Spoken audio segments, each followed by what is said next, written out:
Friends ನೋಡ್ಬೋದು ಇದು coil change ಆಗಿದೆ. ಈ ಕಡೆ ಬಾ. ಕಾಯಿಲ್ ಪಾರ್ಟ್ ನಂಬರ್ ನೋಡ್ಬೋದು. ಈ ಥರ ಪಾರ್ಟ್ ನಂಬರ್ ಇರುತ್ತೆ. ಒರಿಜಿನಲ್ ಕಾಯಿಲ್ ಹಾಕಿದರೆ ಇದರಲ್ಲಿ ಪಾರ್ಟ್ ನಂಬರ್ ಇರುತ್ತೆ. ಸರಿನಾ? ಕಾಯಿಲ್ ಚೇಂಜ್ ಆಗಿದೆ. ಇವಾಗ ಗಾಡಿ ಸ್ಟಾರ್ಟ್ ಮಾಡ್ತೀನಿ.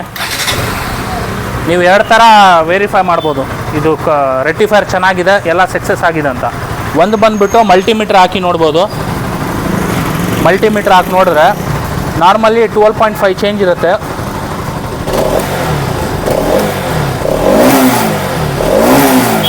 ನೋಡಿ 13+ ಹೋಗ್ತಾ ಇದೆ. 13+ ಒಂದು ಹೋಗ್ತಾ ಇದೆ. ಇನ್ನೊಂದು ಬಂದುಬಿಟ್ಟು ನೀವು ಹೆಂಗೆ ಚೆಕ್ ಮಾಡ್ಬೋದು ಅಂದರೆ ಈ ಕಡೆ ತೋರಿಸು.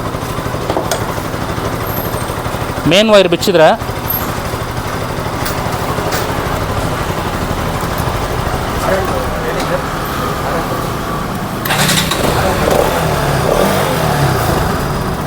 ನೋಡಿ, ಮೇನ್ ವೈರ್ ಬಿಚ್ಚಿದ್ರೆ ಗಾಡಿ ಆಫ್ ಆಗ್ತಾಯಿಲ್ಲ.